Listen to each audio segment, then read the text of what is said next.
Hi friends, அஸ்ஸலாமு அலைக்கும். Welcome to our channel. இன்றைக்கி இந்த வீடியோவில் ஒரு பிரியாணி ரெசிபி தான் பார்க்க போகிறோம். அது என்ன பிரியாணினா காடை பிரியாணி தான்.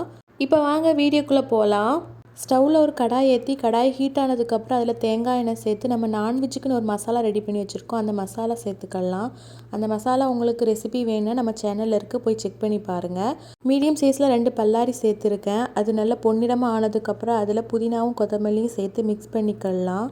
காரத்துக்காக 2 பச்சை மிளகா சேர்த்துட்டு இப்போ இஞ்சி பூண்டு பேஸ்ட்டு இல்லை 2 ஸ்பூன் சேர்த்துக்கலாம். இப்போ மிக்ஸ் பண்ணிவிட்டு அதனோட பச்சை வாசம் போனதுக்கப்புறம் ஒரு தக்காளி ஆட் பண்ணிக்கலாம். தக்காளி வேகிறதுக்காக கொஞ்சமாக உப்பு சேர்த்து மிக்ஸ் பண்ணிக்கலாம். வெங்காயம் தக்காளி எல்லாம் நல்லா வெந்து இந்த ஸ்டேஜ் வந்ததுக்கப்புறம் 1 ஸ்பூன் மிளகாய் பொடியும் 1.5 ஸ்பூன் பிரியாணி மசாலாவும் சேர்த்து நல்லா மிக்ஸ் பண்ணிக்கலாம்.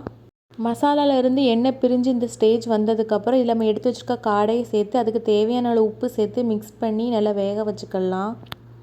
ஒரு 5 நிமிஷம் காடையில் மசாலா எல்லாம் சேர்ந்ததுக்கப்புறம் நம்ம பிரியாணிக்கு தேவையான அளவு தண்ணி சேர்த்துக்கலாம்.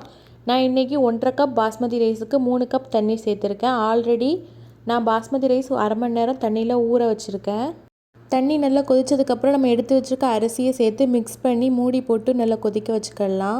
பிரியாணியில் தண்ணி எல்லாம் கொஞ்சம் ட்ரை ஆனதுக்கப்புறம் இந்த ஸ்டேஜில் இன்னொரு சைடு ஒரு பேன் ஏற்றி 1 ஸ்பூன் நெய் சேர்த்து அதில் கொஞ்சமாக மல்லி இலையும் கிஸ்மிஸ் பழமும் சேர்த்து நெய்யில் நல்லா வறுத்து கடைசியாக இதில் சேர்த்துக்கலாம்.